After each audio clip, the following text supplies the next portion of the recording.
Vietnam is one of the most visited countries for tourism in Southeast Asia.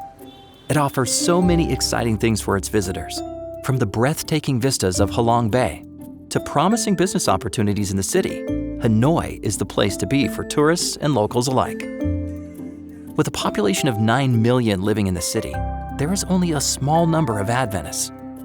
Yet this is an opportunity for the church to reach more people for Christ. The Adventists here constructed a 7-story building as an urban center of influence in Hanoi to meet the needs of the local community.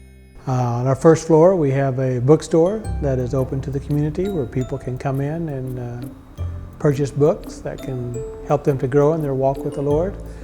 We have English language school that we are able to build relationships with individuals. We are reaching out to the community by ministering to children that are needing help with their education. The church meets here in the building on a regular basis. From healthy cooking classes to a running club that meets every Sunday morning, they have a lot of fun with their community. The center's activities have allowed them to build strong partnerships and even friendships with government officials. An opportunity has arisen for us to partner with the Religious Affairs Committee of Vietnam, and we are teaching English there in their building to 28 of their staff members.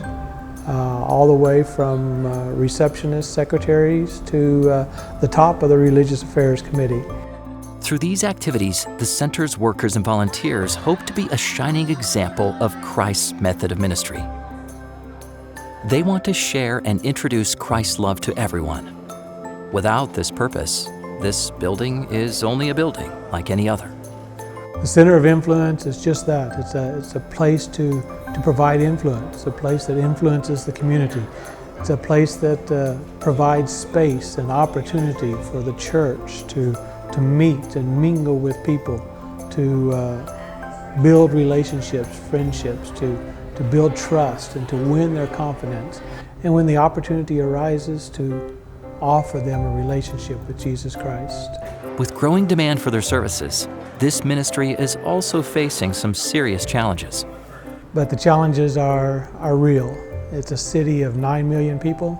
The church here in the Hanoi area is small, so we don't have a lot of manpower to draw from in working in the center of influence here. We need volunteers to fulfill the calls that we have out. We need volunteers from the local church to partner with us in the ministry. We have calls out for international volunteers to come. We have not had a lot of response from that yet. And so we're still needing people to come and do ministry here from abroad. Despite challenges and setbacks, God is still using His workers to bless others. Some of the students in the center's English class have gotten a glimpse of Christ's character through their teachers. They are all really patient. Yeah, really patient. That's what I cannot see in some other, language center or something. I feel refreshed because the teacher here, that they is friendly, generous, and they try to close their student here. To see people come to the language classes and then they start coming to church, and you know that God is at work, that He is doing things. God can work miracles. So we're looking forward to seeing what He has in store for us. Please pray for this urban center of influence in Vietnam. Pray so that the Lord of the harvest will open hearts and send more laborers to this place. If you feel impressed to serve, visit vividfaith.org to browse open calls from around the world. Please support projects like this through Global Mission.